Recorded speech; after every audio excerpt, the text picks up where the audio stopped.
Good day mga farmers, kamusta? Marami po nagtatanong kung bakit wala na raw tayong upload dito sa ating YouTube channel at kung kamusta na nga raw ba yung ating mga alaga dito.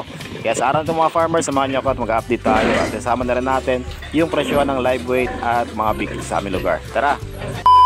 So yung mga farmer, magandang araw sa inyo lahat at welcome na naman sa ating panibagong video. So update tayo mga farmer dito sa ating inahin na si White Mama. Bali 6 days nga pala ngayon simula nung naiwalay natin sa kanya yung ika-15 parity niya. Ay eto na naman po at di naman siya mapakali, pasampa-sampa sa kanyang kulungan. Actually kahapon ko pa siya nakita na ganyan at kaninang umaga ay chinek nga natin, pinak-ride test natin at yun, di pumalag. At chinek din natin yung kanyang puwerta at meron na rin lumalabas na parang malapot na likido. So ibig sabihin mga farmer, confirm na po na standing heat yung ating inahin na ito. At speaking of ika-15 parity ay nanganak si White Mama ng siyam na malusog na mga biik at wala naman tayo naging problema doon. So ginawa natin yung ating program para sa ating mga biik. Nag-inject tayo ng mga vaccine, mga vitamins.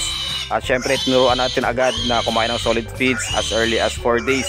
So nag-start po ako na magturo ng pagpapakain ng solid feeds 4 to 5 days simula nung pinanganak yung ating mga biik.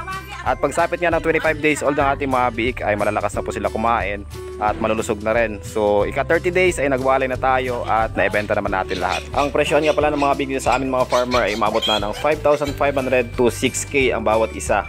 Sobrang napakamahal po dahil umabot na rin ng 280 to 290 pesos per kilo ang live weight po dito. Kaya swerte talaga yung may maraming mga alaga. Yo.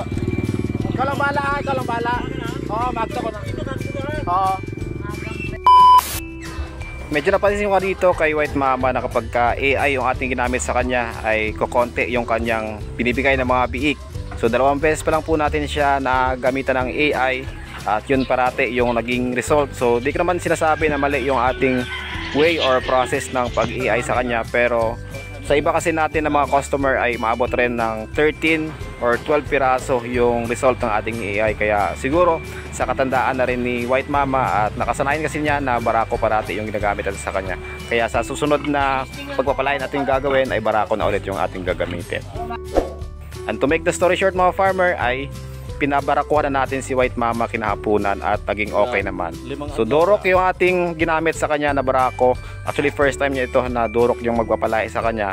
So try natin kung ano yung resulta sa ating inahin na ito. At dito rin kay Black Mama mga farmer, baka one of these days ay manganganak na rin po ito. So abangan nyo lang mga farmer yung ating update sa kanya.